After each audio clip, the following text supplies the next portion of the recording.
Everyone, मैं आपका राघव क्रांति कृष्ण। आज हम डिस्कस करने वाला टॉपिक आकर ज़्यादा थोड़ा आज यूनिक होने वाला है, क्योंकि पूरे वर्ल्ड अभी लॉकडाउन हटाने की चर्चा चालू है भारत के साथ। पर अभी उपस्थित परिस्थिति में WHO ने बहुत ही बड़ा बयान परसों के दिन दिया कि दुनिया के लोगों और दुनिया के सरकारों को कि आप लोग ये लॉकडाउन हटाइए मत करके उन्होंने बहुत ही बड़ा चेतावनी दिया है। उसी के ऊपर आज हमारा डिस्कशन होगा। जिन्होंने अपने इस चैनल को सब्सक्राइब नहीं किया वो ज़रूर सब्सक्राइब करिए और साथ ही साथ बेल आइकन बटन को ज़रूर प्रेस कर दीजिए, क्योंकि मैं रोज़ अपलोड करने वाले वीडियो आप तक पहुंचने की हेल्प वही करेगी। सुपर, चलिए टॉपिक के अंदर चलते हैं। सबसे पहले हम ये विषय को समझने की कोशिश करेंगे कि पूरे देश यानी पूरे दुनिया के लोग लॉकडाउन हटाने की योजना क्यों बना रहे हैं। क्योंकि सबसे बड़ी टॉपिक यानी पूरे सबसे बड़ी डेवलप्ड नेशन यानी जापान, अमेरिका, सभी देश की ये निर्णय इसके लिए ले रहे हैं कि उन लोगों के पास के लोग जो है और ज़्यादा करके मिडिल क्लास के लोग हैं सभी देशों में मेजॉरिटी, और उनके देश के जो लोग रहते हैं अगर इससे ज़्यादा अगर उन लोग जॉब पर नहीं जाएंगे तो ये ही बहुत बड़ा प्रॉब्लम्स क्रिएट हो सकता है। क्योंकि एक बहुत ही बड़ा प्रॉब्लम्स जो वो है वो अनएम्प्लॉयमेंट यानी बेरोजगारी और भूखमरी ही बहुत ही बड़ा प्रॉब्लम है ये कोरोना वायरस से भी। पर इन सभी चीज़ों को देखते हुए देखने वाले जो WHO है उन्होंने बहुत ही बड़ा चेतावनी परसों के दिन दिया है और सभी न्यूज़पेपर्स कल आई थी, और उसी को मैं ज़्यादा करके मद्देनज़र में रख के वीडियो डिस्कशन कर रहा हूँ, क्योंकि कोई भी टॉपिक पूरी तरीके से क्लियर होने के बाद ही अपने चैनल में टेलीकास्ट होता है। ठीक है, तो WHO के कई चीफ ऑफिसर्स ने यही बात बोला है कि आप लोग अगर इस वायरस को अनदेखा करोगे तो ये वायरस की जो सेकेंड वेव आएगा, और सेकेंड वेव बहुत ही बड़ा भयंकर आतंक बचाएगा, और इसका जो पराक्रम है वो ज़्यादा लेवल में बढ़ सकता है। यानी इसकी जो अभी उपस्थित कोरोना वायरस की जो पावर है वो बढ़ सकता है। यानी नॉर्मल अभी एक व्यक्ति को 14 दिन में कोरोना वायरस अफेक्टेड वायरस 14 दिन के बाद उसके असर दिखाने लग जाता है, यानी 7 दिन में भी दिखाना चालू कर देगा।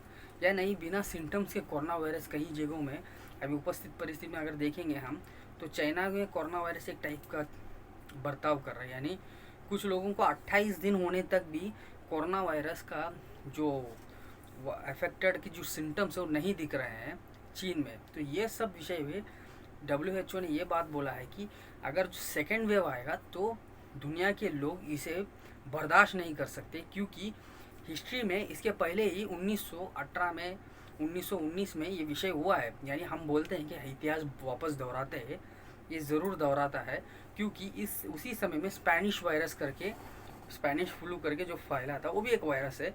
उस वायरस को अभी तक यानी आज तक उस वायरस के कोई भी वैक्सीन नहीं पहचाना गया, क्योंकि उस वायरस के उस समय में यानी उस परिस्थिति में लॉकडाउन करने जैसी परिस्थिति नहीं थी, क्योंकि उस समय में विश्व युद्ध चल रहा था, प्रथम विश्व युद्ध।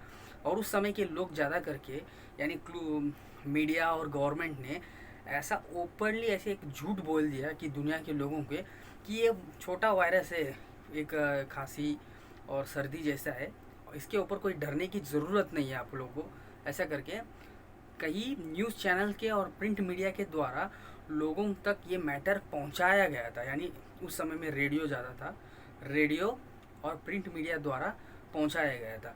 पर उसके बाद में जो लोग कई लोग जंग में उतर गए और आमने सामने युद्ध लड़ रहे थे।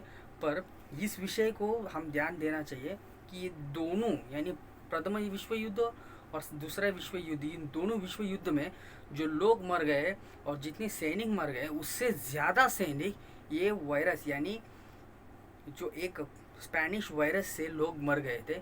यानी इतना भयंकर एक वायरस था, लगभग आधा यानी हर 3 जन में दुनिया में एक जन को स्पेनिश फ्लू आकर उनकी डेथ हो गई थी।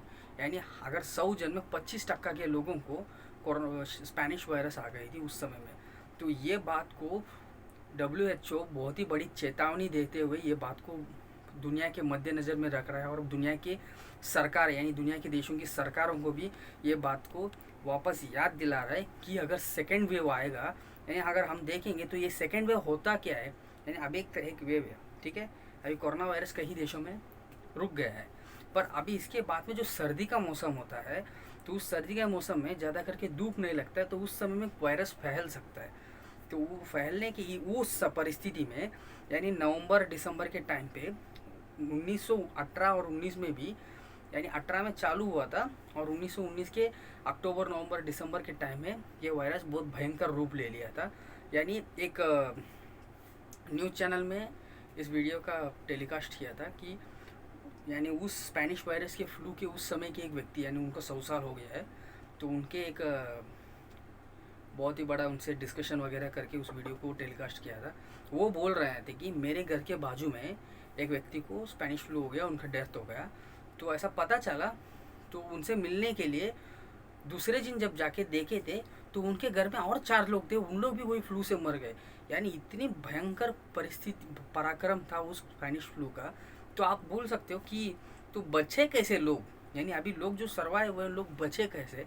तो उन लोग ऐसे बचे कि जो लोग, यानी फ्लू हर एक को होके, और उसके अंदर से जो लोगों की रोग निरोधक शक्ति है, वो रोग निरोधक शक्ति से जो बच गया वही अभी उपस्थित विश्व में लोग रह रहे हैं।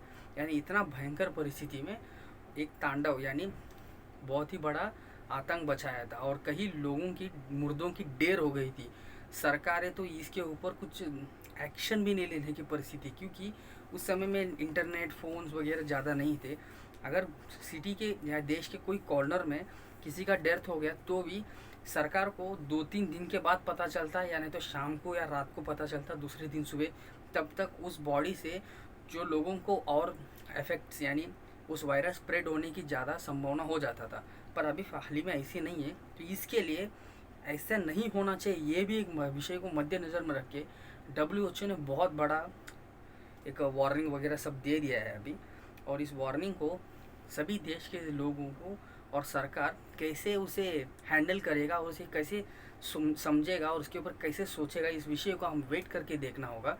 क्योंकि सभी लोगों की जान की विषय है, सभी हर एक व्यक्ति का जान का कीमत हम लगा नहीं सकते हैं और उस जान की कीमत हम चुका भी नहीं सकते हैं।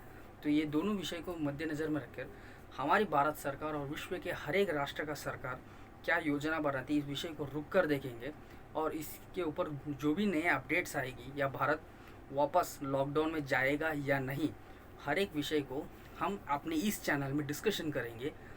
और जिन्होंने अपने इस चैनल को सब्सक्राइब नहीं किया वो ज़रूर सब्सक्राइब करिए और साथ ही साथ बेल आइकन बटन प्रेस करिए। अपने इस वीडियो को लाइक शेयर कमेंट ज़रूर करिएगा। Until then bye, your Raghav Kranti Krishna.